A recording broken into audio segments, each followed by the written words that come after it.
Because IRCC has updated its IRPR finally. That means the border officers, including the IRCC officers and the CBSA officers, will now get the authority to cancel temporary resident documents. It could be at the border, it could be outside Canada or inside Canada. If you are currently holding a visa for Canada, or even if you are outside Canada planning to come to Canada very soon, this video might just be very useful for you to plan your next trip to Canada.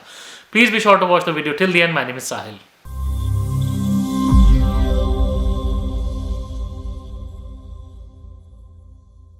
Guys, welcome back once again. My name is Sahil and I'm a regulated Canadian immigration consultant and I practice here in Ontario. My office is here.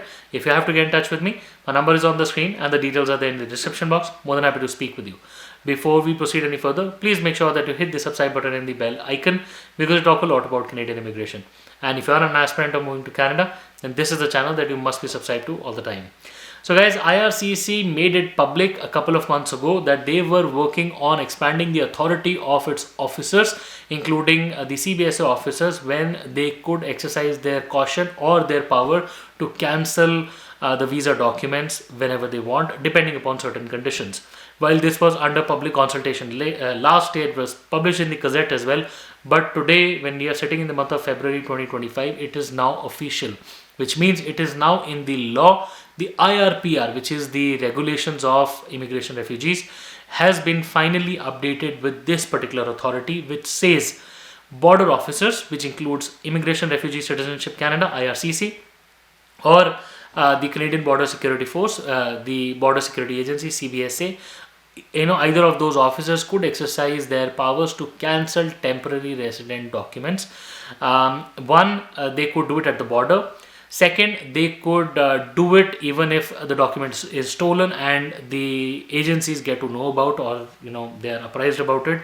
If the person's status also changes, for example, if the person gets a permanent residency, then the person does not require a temporary resident document anymore. Just a backgrounder, previously whenever IRCC had the authority to, or rather had issued these documents, they could not have cancelled. In fact, I remember a couple of my clients were traveling abroad when they had their PRs issued, their ECO PRs issued.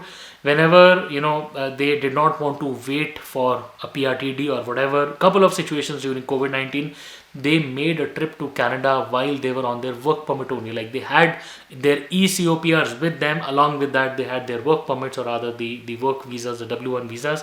They made a trip to Canada.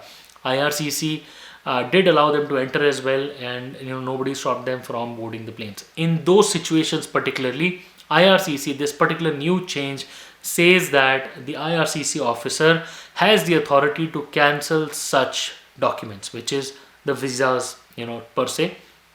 The clear difference between a visa and a permit is that visa is a document that allows you to get onto the plane. It is the sticker in your passport. Whereas a permit is a page. It's like the yellow document that you get upon entry. The permit decides what is your status inside the country. When you cross the border, when you enter the country, the permit will decide. But once you're outside Canada, say for example you're in a home country, anywhere else, whether you can board the flight, that will be decided by the sticker in the passport. Okay.